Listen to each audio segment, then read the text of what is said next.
നമസ്കാരം സാറേ. നമസ്കാരം. വളരെ സന്തോഷമാണ്. ഓസ്ട്രേലിയയിൽ ഇന്നലെ വന്നു എന്ന് അറിഞ്ഞു. എന്നിട്ട് ഇന്ന് ഉദ്ഘാടനം ചെയ്യാണ് ക്യാമ്പിൾ ടൗണിൽ ന്യൂ സൗത്ത് വെയിലെ റെസ്റ്റോറൻറ്റ്. സാറിന് ഒരു എക്സ്പീരിയൻസ് ഒന്ന് പറയും ഓസ്ട്രേലിയയിൽ വന്നിട്ട്. ഓസ്ട്രേലിയയിൽ സാറ് 2015 കൂടി വന്നിട്ടുണ്ട്. രണ്ടാമത്തെ പ്രാവശ്യമാണ് വരുന്നത്. അതെ, ഓസ്ട്രേലിയ വരെ എപ്പോഴും ഭയങ്കര സന്തോഷമാണ്. ഞാൻ ഒരുപാട് രാജ്യങ്ങളിൽ പോയ ഒരാളാണ്. അന്ന് വന്നപ്പോൾ എനിക്കൊരു ഒത്തിരി അമേസ്ഡായി ഇവിടെ വന്ന് ഇവിടുത്തെ പ്രൊഡ്യൂസുകളെ കണ്ടിട്ട്. പ്രത്യേകിച്ച് ഒരു സീ ഫുഡ് ഇഷ്ടപ്പെടുന്ന ഒരാളാണ്. അപ്പോൾ ഇവിടുത്തെ മാർക്കറ്റിലൊക്കെ പോയി വലിയ ബറമുണ്ടിയൊക്കെ കണ്ട്, അല്ലെങ്കിൽ ഫ്രഷ് സാൽമൺസ്, അതുപോലെ ബെസ്റ്റ് ബ്ലൂ സിമ്മർ ക്രാബ് ഞാൻ കഴിച്ചിട്ടുള്ള ഓസ്ട്രേലിയയിൽ നിന്നാണ്. ഞാൻ ഞണ്ടിൻ്റെ ഭയങ്കര ഞാൻ കൊല്ലത്താണ്, ചവറയിലാണ്. അപ്പോൾ നമുക്ക് അഷ്ടമുടി കായലിലെ നല്ല മഡ് ക്രാബ്സ് ഉണ്ട്. ഈവൻ നീണ്ടകര അവിടെ നിന്നൊക്കെ നല്ല ഞണ്ട് കിട്ടും. പക്ഷെ ഇവിടുത്തെ സൈസ് ഓഫ് ആ ഒരു ഭയങ്കര എനിക്ക് ഏറ്റവും ബെസ്റ്റ് ക്രാബ് എനിക്ക് കിട്ടിയത് ഇവിടുന്ന് ഒത്തിരി. അപ്പോൾ ഇതേപോലെ ബാക്കിയുള്ള പ്രൊഡ്യൂസൊക്കെ നോക്കിയാൽ ഓസ്ട്രേലിയ എന്ന് പറയുമ്പം ഒരു ഷെഫിനെ സംബന്ധിച്ച് one of the best place ആണ്.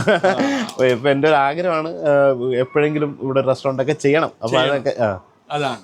അപ്പം ഇപ്പോഴും വന്നിട്ടുള്ളത് ഈ റെസ്റ്റോറൻറ്റ് ഇനോഗ്രേഷൻ ചെയ്യുന്നത് ഇതാണ് ജസ്റ്റ് ഇനോഗ്രേഷൻ പർപ്പസ് ആണോ, അല്ലെങ്കിൽ സാറിന് ഇതാണ് ഒരു ഫസ്റ്റ് സ്റ്റെപ്പ് എന്ന് പറഞ്ഞിട്ട് നെക്സ്റ്റ് വന്ന് സാറിൻ്റെ സ്വന്തം ഒന്ന് തുടങ്ങാൻ ഉദ്ദേശിക്കുന്നു? തീർച്ചയായിട്ടും ഇത് എൻ്റെ സുഹൃത്തുക്കളുടെ ഒരു റെസ്റ്റോറൻറ്റ് സംരംഭമാണ്. അപ്പോൾ അവരിങ്ങനെ ആദ്യമായിട്ട് ഈ മേഖലയിൽ ഇല്ലാത്ത 3 ആൾക്കാർ അവർ വ്യത്യസ്തമായ ബിസിനസ്സും ജോലിയൊക്കെ ആയിട്ട് നിൽക്കുകയാണ്. അപ്പോൾ അവരെന്നെ വിളിച്ചിട്ട് ഇങ്ങനെ കുറേ നാളായിട്ട് ഇങ്ങനെ ഒരു റെസ്റ്റോറൻറ്റ് തുടങ്ങുന്നു, അപ്പോൾ അതിൻ്റെ ഐഡിയ ഒക്കെ വേണം, അങ്ങനെ കുറേ കാര്യങ്ങളൊക്കെ ഫോണിൽ സംസാരിച്ചിട്ട് അപ്പോൾ ഇനാഗുറേഷൻ ചെയ്യാനായിട്ട് വരണം എന്ന് പറഞ്ഞപ്പോൾ നമ്മുടെ സുഹൃത്തുക്കളുടെ ഒരു പ്രസ്ഥാനമാണ്, അങ്ങനെ വന്നതാണ്.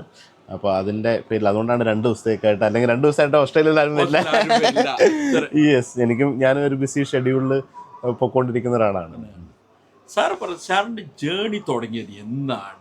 ഏതാണ് ടേണിംഗ് പോയിന്റ്? എന്നാണ് ഷെഫ് പിള്ളെ, സുരേഷ് പിള്ളെ മാറിയിട്ട് ഷെഫ് പിള്ള ആയിട്ട് മാറിയത്? എൻ്റെത് ഭയങ്കര അതൊരു ടേണിംഗ് പോയിന്റ് എന്ന് വെച്ചാൽ ഓരോ ഘട്ടത്തിലും ഓരോ ടേണിംഗ് പോയിന്റ് ഉണ്ട്. ഞാനിപ്പോൾ നാട്ടിൽ നേരത്തെ പറഞ്ഞ പോലെ കൊല്ലം ജില്ലയിൽ ഒരു ഐലൻഡിലായിരുന്നു, ചവറ തെക്കുമ്പ എന്ന് പറഞ്ഞൊരു ഗ്രാമത്തിൽ 10ാം ക്ലാസ് പഠിച്ചിട്ട് പിന്നീട് മുന്നോട്ട് പോകാൻ ഒരു വഴിയില്ലാണ്ട് നിൽക്കുമ്പോൾ ഒരു സെക്യൂരിറ്റി ഗാർഡായിട്ട് ജോലി ചെയ്യുന്നു, 16 ഇയർ ഓൾഡ്. അപ്പോൾ അവിടുന്ന് അത് ഭയങ്കര ഡിഫിക്കൽട്ടായിട്ട് പിന്നീട് അത് മാറ്റിയിട്ട് ഒരു റെസ്റ്റോറൻറ്റിൽ വെയിറ്ററായിട്ടാണ് കയറിയത്. അപ്പോൾ വെയിറ്ററായിട്ട് കയറി അവിടുന്ന് കിച്ചണിൽ പോയി ഒരു ഷെഫിനെ അസിസ്റ്റ് ചെയ്തിട്ടാണ് ഇത് പഠിച്ചത്. അത് പഠിച്ച് കുറേ വർഷങ്ങൾ കുറേ റെസ്റ്റോറൻറ്റ്സിലൊക്കെ ജോലി ചെയ്തു. പിന്നീട് ഒരു 5 സ്റ്റാർ ഹോട്ടലിൽ വരുന്നു. അത് കഴിഞ്ഞ് 2005 എനിക്ക് UK പോകാനൊരു അവസരം വരുന്നു. അപ്പോൾ അവിടുത്തെ ഈ മഹാത്മാഗാന്ധിയും വിൻസ്റ്റൺ ചർച്ചിലും ചാർലി ചാപ്ലിനൊക്കെ കഴിച്ച 1927 വീരസ്വാമി എന്ന് പറയുന്ന റെസ്റ്റോറൻറ്റാണ് ഭാഗ്യം കിട്ടി. അവിടുന്ന് അങ്ങനെ വർക്ക് ചെയ്തു. 2011 UK സിറ്റിസൺഷിപ്പ് കിട്ടുന്നു. പിന്നീട് BBC മാസ്റ്റർ ഷെഫിൽ പങ്കെടുക്കുന്നു. അത് കഴിഞ്ഞ് ബഹമാസ് യൂണിവേഴ്സിറ്റി, ഞാൻ പറഞ്ഞു കോളേജിൽ പോലും പഠിക്കാൻ പറ്റില്ല, അപ്പോൾ അങ്ങനെ ബഹമാസ് യൂണിവേഴ്സിറ്റിയിൽ ഗസ്റ്റ് ലെക്ചറായിട്ട് പോകാൻ പറ്റുന്നു. പിന്നെ കരുതി അപ്പോൾ ഫാമിലി കുട്ടികളൊക്കെ UK ഒരു ബെസ്റ്റ് ഹോട്ടലിൽ ബെസ്റ്റ് ഗ്രൂപ്പിൻ്റെ വർക്ക് ചെയ്തിരുന്നപ്പോഴാണ് നാട്ടിലേക്ക് തിരിച്ചു വരാനുള്ളൊരു അവസരം. ഞാൻ കരുതി ഒരു 2 ഇയേഴ്സ് വന്ന് തിരിച്ച് UK തന്നെ പോകാം, കുട്ടികളൊക്കെ അവിടെ പഠിക്കാം. പക്ഷേ പിന്നീട് പോകേണ്ടി വന്നില്ല. അങ്ങനെ അവിടുത്തെ ഒരു നല്ലൊരു ജോലിയൊക്കെ ആയിട്ട് വന്നിട്ട് കോവിഡ് ടൈമിൽ ഈ ബിസിനസ് ഫസ്റ്റ് റെസ്റ്റോറൻറ്റ് ഓപ്പൺ ചെയ്യുന്നു. വിത്തിൻ 3 ഇയറിൽ 20 റെസ്റ്റോറൻറ്റ്സ് ആയി. അങ്ങനെ പോയിക്കൊണ്ടിരിക്കുകയാണ്. ഇതാണ് യാത്ര. അപ്പോൾ സാർ ഇപ്പോൾ പറഞ്ഞത്, സാർ ഒരിക്കലും പ്രൊഫഷണൽ ആയിട്ട് ഒരു ഷെഫ് അല്ല, ഷെഫ് പ്രാക്ടീസിൽ കൂടി പഠിച്ചതാണ്. തീർച്ചയായിട്ടും. അപ്പോൾ ഇപ്പം നമ്മൾക്കുള്ള പുതിയ വിദ്യാർത്ഥികൾ നമ്മൾ പഠിക്കാൻ ഷെഫ് ആവാൻ വേണ്ടിയിട്ട് സ്പെഷ്യലി ഓസ്ട്രേലിയയിലേക്ക് ഒരുപാട് ആൾക്കാർ വരുന്നുണ്ട്. എന്താണ് നിങ്ങളുടെ അഡ്വൈസ്? തീർച്ചയായിട്ടും ഞാൻ എല്ലാവരും അഡ്വൈസ് ചെയ്യുക പഠിക്കുക എന്നുള്ളതാണ്. നമുക്ക് ലോങ് ടൈമിൽ ഇപ്പോൾ എൻ്റെ ഒരു കരിയർ നോക്കിയിട്ട് എക്സാമ്പിളാക്കാൻ പറ്റില്ല. ഞാനൊരു 20 ഇയേഴ്സ് ഭയങ്കര ഹാർഡ് വർക്ക് ചെയ്തിട്ടാണ് ഇങ്ങനെ എത്താൻ പറ്റിയത്. അപ്പോൾ ഇപ്പം ഞാൻ എൻ്റെ ഒരു ഏറ്റവും വലിയ ഹാപ്പിനെസ് എൻ്റെ ഒരു യൂണിവേഴ്സിറ്റി, ഒരു കൾണറി അക്കാഡമി ഞാൻ കൊടൈക്കനാലിൽ കഴിഞ്ഞ മാസം ഓപ്പൺ ചെയ്തു, കുട്ടികളെ പഠിപ്പിക്കുന്നത്. അപ്പോൾ അതും ഇതിൻ്റെ പാട്ടാണ്. അപ്പോൾ തീർച്ചയായിട്ടും ഇതൊരു പാഷനേറ്റായിട്ട് ഇപ്പോൾ ഭക്ഷണം ഉണ്ടാക്കി കൊടുക്കുക എന്ന് പറയുന്നത് ഭയങ്കര ഒരു പ്രത്യേക, പലതരം പ്രൊഫഷൻ ഉണ്ടെങ്കിൽ ഇത് വേറൊരു രീതിയാണല്ലോ. ഇത് നമുക്ക് പേ ഉണ്ട്, അല്ലെങ്കിൽ മറ്റേതൊക്കെ മാറ്റി വെച്ചാൽ അപ്പാർട്ട് ഫ്രം ദാറ്റ് ഒരു ഫുഡ് കുക്ക് ചെയ്ത് ഒരാൾക്ക് കൊടുക്കുമ്പോൾ ഉണ്ടാകുന്നൊരു ഹാപ്പിനെസ്, അതിപ്പോൾ വീട്ടിലെ അമ്മയായാലും അല്ലെങ്കിൽ മുത്തശ്ശി ആയാലും അല്ലെങ്കിൽ നമ്മുടെ ആരുണ്ടാക്കി തരുമ്പം ആ കഴിക്കുന്നവരുടെ ഒരു ഹാപ്പിനെസ് കാണുമ്പോൾ ഒരു ഓട്ടോമാറ്റിക്കലി സന്തോഷമാവും.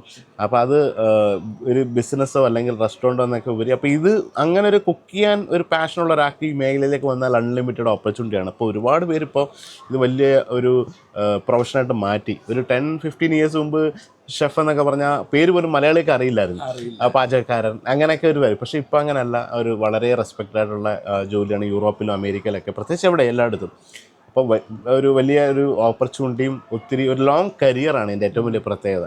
ഈ ഡോക്ടേഴ്സിൻ്റെ കണക്കാണ്, ഒരു ഏജ് ആയുമ്പോഴാണല്ലോ എക്സ്പീരിയൻസ് കൂടുമ്പോൾ അപ്പോൾ ഒരു നല്ലൊരു സീസൺ ഷെഫൊക്കെ ഒരു 30-40 ഇയേഴ്സ് ഒക്കെ ആകുമ്പോൾ അവരുടെ കരിയർ സ്റ്റാർട്ട് ചെയ്യത്തേ ഉള്ളൂ. സോ അതാണ് എൻ്റെ ഒരു ഗുണം. അപ്പം സാറ് തുടങ്ങിക്കഴിഞ്ഞത് എന്ന് പറഞ്ഞു കഴിഞ്ഞാൽ നേരത്തെ ഇയർ 10 ഇതായിട്ട് പ്രീ ഡിഗ്രി +2 അന്നത്തെ കാലത്ത് +2 ആണ്. +2 ഉണ്ട്, പ്രീ ഡിഗ്രി +2 ഉണ്ട്. പോവാണ്ടാണ് നിങ്ങൾ ഇതിലേക്ക് എത്തിയത്, ഇതാകുന്നത്. അവിടുന്നാണ് ഓരോ സ്റ്റെപ്പ് വെച്ചിട്ട് സാറ് കയറിക്കൊണ്ടിരുന്നത്. അതെ. അപ്പോൾ ഇപ്പോൾ പറയുന്നത് 20 റെസ്റ്റോറൻറ്റ് ഉണ്ട്. അത് ഏതൊക്കെ മേഖലയിലാണ് ഉള്ളത്? അത് പലതരം ഡിഫറെന്റ് 15 ബ്രാൻഡ്സ് ഞാൻ ക്രിയേറ്റ് ചെയ്തു. അപ്പോൾ സൗത്ത് ഇന്ത്യൻ ഓരോ പ്രൈസ് പോയിന്റ് ആണ്, ഓരോ കൺസെപ്റ്റ് ആണ്. ഇപ്പോൾ സ്ട്രീറ്റ് ഫുഡിന്റെ ഒരു റെസ്റ്റോറൻറ്റ് ഉണ്ട്, ഒരു സൗത്ത് ഇന്ത്യൻ പ്രീമിയം റെസ്റ്റോറൻറ്റ് ആണ്. ആദ്യം ഷെഫ് പിള്ളേ എന്നുള്ള റെസ്റ്റോറൻറ്റ് ഷെഫ് പിള്ളേ എന്ന് പറഞ്ഞ പേര്. പിന്നെ ഒരു നോർത്ത് ഇന്ത്യൻ കിച്ചൻ ഉണ്ട്, ഒരു ടോഡി ഷോപ്പ് കൺസെപ്റ്റ് ആണ് മീൻ ബൈ ഷെഫ് പിള്ളേ. പിന്നെ ഒരു ട്രാവലേഴ്സ് ഹൈവേ കൺസെപ്റ്റ് ആണ് സഞ്ചാരി. അങ്ങനെ പലതരം കൺസെപ്റ്റും പലതരം പ്രൈസും പലതരം മാർക്കറ്റിന് എന്തൊക്കെയാണോ അതനുസരിച്ചിട്ടുള്ള ബ്രാൻഡ്സ് ആണ് ചെയ്തേക്കുന്നത്. അപ്പൊ സാർ എങ്ങനെയാ ഇതിനൊക്കെ കൺട്രോൾ ചെയ്യുന്നത്? ക്വാളിറ്റി കൺട്രോൾ സാറിന്റെ പേരാണ്. അതെ, തീർച്ചയായിട്ടും മോശപ്പെടാൻ പാടില്ലല്ലോ, ആ പേര് എപ്പോഴും നിലനിൽക്കണ്ട. തീർച്ചയായിട്ടും അതിനൊരു നല്ലൊരു സ്ട്രോങ് ടീം എപ്പോഴും ഇതിൻ്റെ ബിഹൈൻഡ് ഉണ്ട്. അപ്പോൾ അവർ നല്ലൊരു ഗ്രൂപ്പ് ഓഫ് പീപ്പിളിനെ ഇതിനെ R&D ബാക്കപ്പിൽ ചെയ്യും. അപ്പോൾ അതിനേതായ ഇൻഡിപെൻഡൻ്റ് ആയിട്ട് അവരെ ആ ഒരു ഔട്ട്ലെറ്റിന് തന്നെ നല്ലൊരു ജനറൽ മാനേജറും അതിൻ്റെ ഒരു എക്സിക്യൂട്ടീവ് ഷെഫും ട്രെയിൻഡ് ആയിട്ട് പിന്നെ അവരുടെ ഒരു സ്ട്രോങ് ടീമാണ് ഇത് നടത്തുക. ഞാനിതിൻ്റെ ഒരു ഗൈഡ് ചെയ്ത് കറക്റ്റായിട്ട് മെൻറ്റർ ചെയ്ത് എൻ്റെ ഒരു ആഗ്രഹം 100 റെസ്റ്റോറൻറ്റ് നമ്മുടെ കേരള ഭക്ഷണം ലോകം മുഴുവൻ എത്തുക എന്നുള്ളതാണ്. അപ്പോൾ എൻ്റെ ഒരു അഡ്വാൻറ്റേജ് എനിക്ക് എവിടെയും ട്രാവൽ ചെയ്യാം ബിക്കോസ് ഓഫ് നമ്മുടെ ഈ ഒരു കാര്യങ്ങളൊക്കെ വെച്ചിട്ട് എനി സിറ്റിയിൽ, വേൾഡിൽ എനി സിറ്റിയിലും പോകാൻ പറ്റും.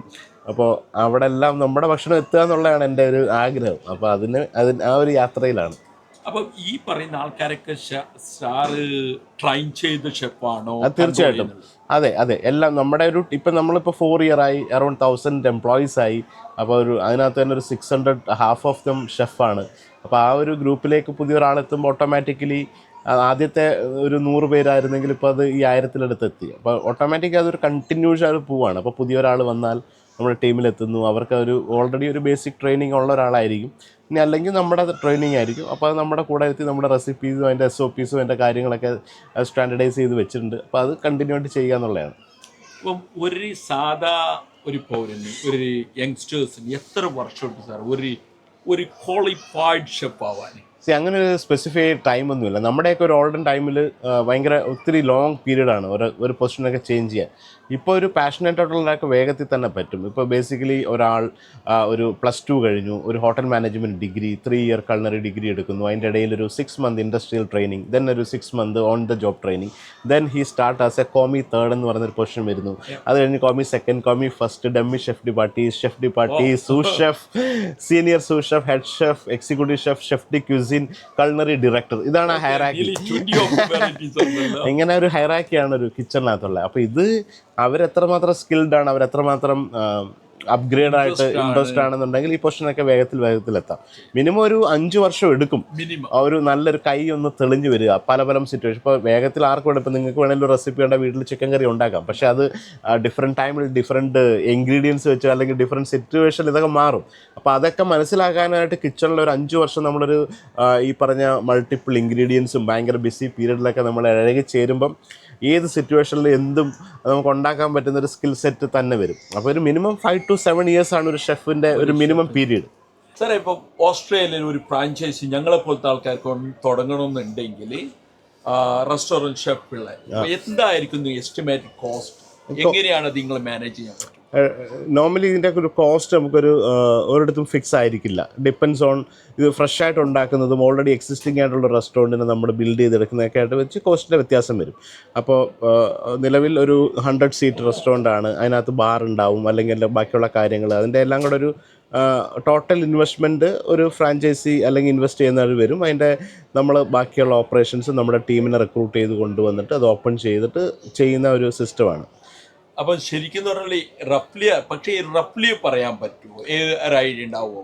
May be 600,000, 800,000. Yeah, it's around if it is in Sydney, for example, if you want to do a nice fine dining restaurant in Sydney CBD ലൊക്കെ ചെയ്യുകയാണെങ്കിൽ അറൗണ്ട് 1 million എൻ്റെ അടുത്ത് എത്തിയേക്കാം. ഒരു 100 seater fine dining in that style of restaurant.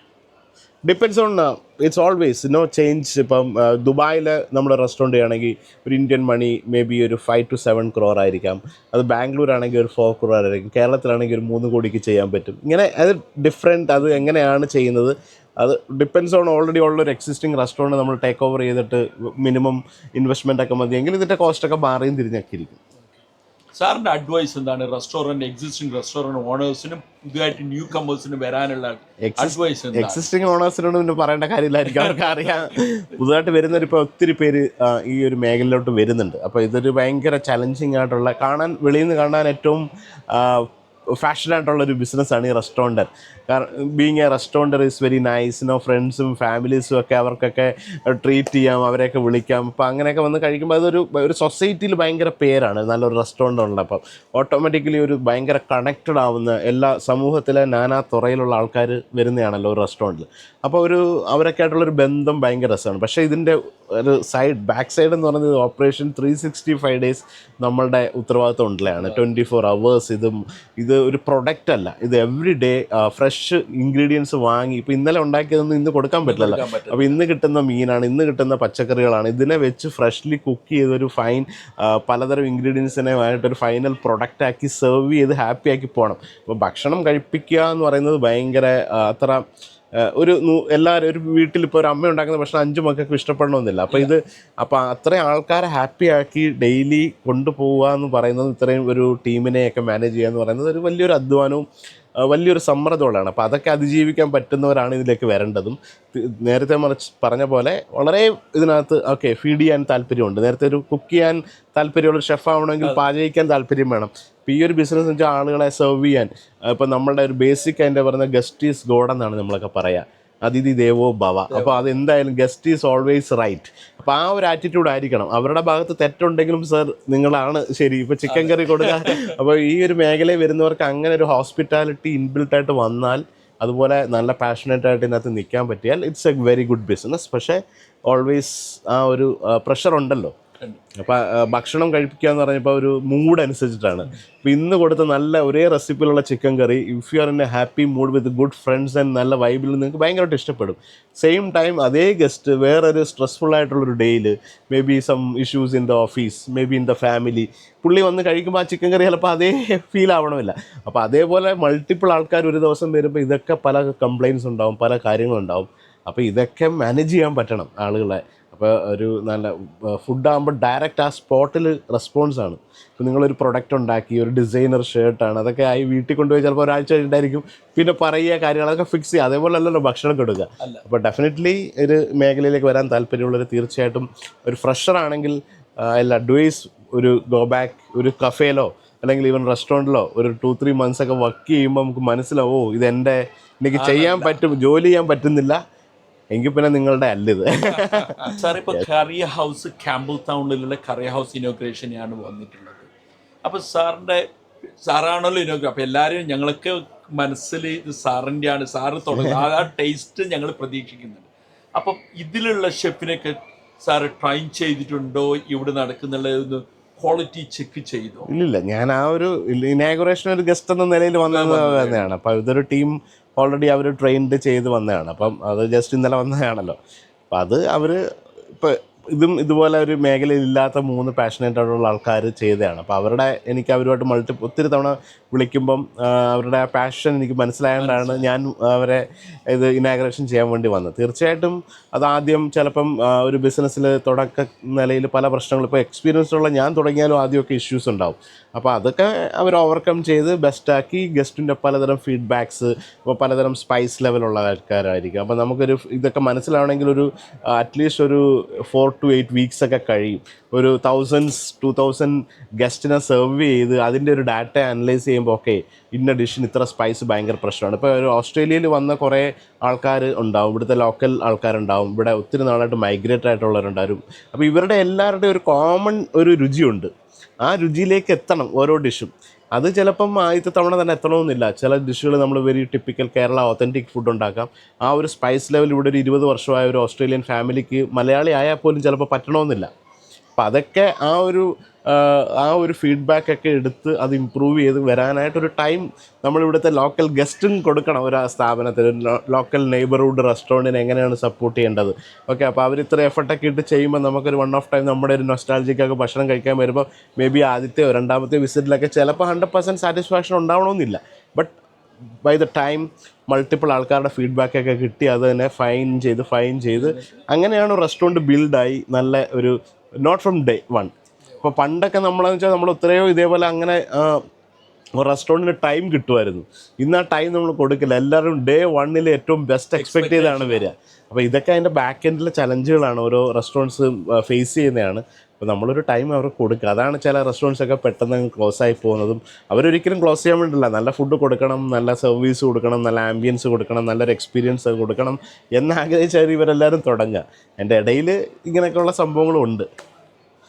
ഞങ്ങൾക്ക് ആദ്യമായിട്ടാണ് ഓസ്ട്രേലിയയിൽ ഒരു fine, specially സിഡ്നിയിൽ ഞങ്ങൾക്ക് ഒരിക്കലും ഒരു ഫൈൻ റെസ്റ്റോറൻറ്റ്, നമ്മളെ കേരള ഫൈൻ റെസ്റ്റോറൻറ്റ് ഇത് ആദ്യമായിട്ടാണ് ഞങ്ങൾക്ക് കിട്ടുന്നത്. അതിന് സാറിന് താങ്ക് യു സോ മച്ച്. നിങ്ങളൊരു ഗസ്റ്റായിട്ട് വന്ന് അത് ഇനോഗ്രേഷൻ ഇതിന് വളരെ സന്തോഷം. Thank you so much. Okay, അപ്പോൾ എന്തായാലും ഇനി വരുമ്പോൾ നേരിട്ട് കാണാം. എപ്പോഴെങ്കിലും സിഡ്നിയിൽ ഞാനൊരു റെസ്റ്റോറൻറ്റ് ചെയ്യും.